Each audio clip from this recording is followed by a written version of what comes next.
వార్లో పాకిస్తాన్కు మద్దతిచ్చిన తుర్కీయే, కరాచీ తీరానికి యుద్ధ నౌకను పంపిన ఎర్డోగాన్, తుర్కీయే చర్యలపై రగిలిపోతున్న ఇండియన్స్.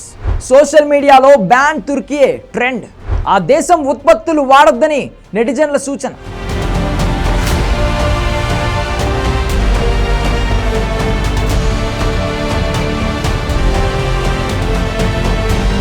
పహల్గామ్ దాడితో భారత్ రగిలిపోయింది. పాకిస్తాన్లోని ఉగ్రవాద స్థావరాలపై ఇండియన్ ఆర్మీ బాంబుల వర్షం కురిపించింది. ఆపరేషన్ సింధూర్లో 100 మందికి పైగా ఉగ్రవాదులు హతమయ్యారు. రెండు దేశాల మధ్య యుద్ధంలోకి తుర్కీయే వేలు పెట్టింది. కావాలనే భారత్ను రెచ్చగొట్టింది. దీంతో భారత్లో బ్యాన్ తుర్కీయే అని ట్రెండ్ మొదలైంది. ఆ దేశ ఉత్పత్తులు కొనవద్దని నెటిజన్లు మెసేజ్లు పెట్టుకుంటున్నారు.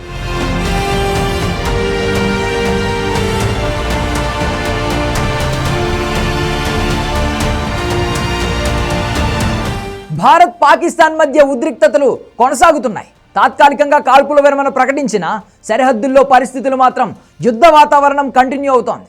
ఇదే సమయంలో దాయాదికి తుర్కీయే బహిరంగ మద్దతు ఇచ్చింది. అంతేకాదు కరాచీ తీరానికి యుద్ధ నౌకను కూడా పంపింది. అంతటితో ఆగని తుర్కీయే అధ్యక్షుడు ఎర్డోగాన్ యుద్ధ సామగ్రిని పంపించి భారత్ను మరింత రెచ్చగొట్టారు. దీంతో భారతీయులకు మండిపోయింది. ఆ దేశ ఉత్పత్తులను పూర్తిగా కొనకూడదని నిర్ణయించారు. ప్రస్తుతం తుర్కీయే నుండి యాపిల్స్ బాగా వస్తున్నాయి. వచ్చే 2 వారాల్లో చెర్రీస్, ప్లమ్స్, పియర్ పండ్లు బాగా వస్తాయి. వాటి సీజన్ దాదాపు 3 నెలలుంటుంది.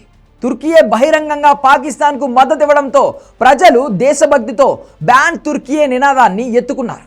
తుర్కీయే యాపిల్స్ కొనుగోళ్లను వ్యతిరేకిస్తున్నారు.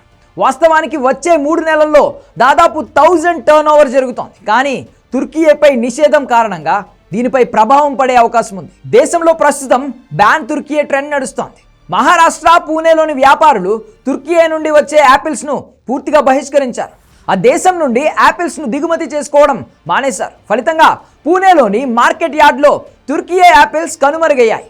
పూణే మార్కెట్ కమిటీ ప్రపంచవ్యాప్తంగా వివిధ దేశాల నుండి యాపిల్స్ దిగుమతి చేసుకుంటూ ఉంటుంది. ముఖ్యంగా తుర్కీయే నుండి పెద్ద మొత్తంలో యాపిల్స్ దిగుమతి అవుతూ ఉంటాయి. అయితే భారత్ పాక్ మధ్య ఉద్రిక్తతల్లో తుర్కీయే దాయాదికి మద్దతు ఇవ్వడంతో దేశవ్యాప్తంగా బ్యాన్ తుర్కీయే ట్రెండ్ తారాస్థాయికి చేరింది.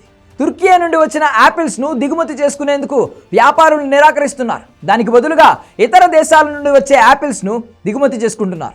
దేశానికి శత్రువు ప్రతి భారతీయుడికి శత్రువేనని నెటిజన్లు వాదిస్తున్నారు. సరిహద్దుల్లో యుద్ధం చేస్తున్న సైనికులే కాదు, దేశభక్తులుగా మనం కూడా తుర్కీయేకి బుద్ధి చెప్పాలంటూ మెసేజ్లు పెడుతున్నారు.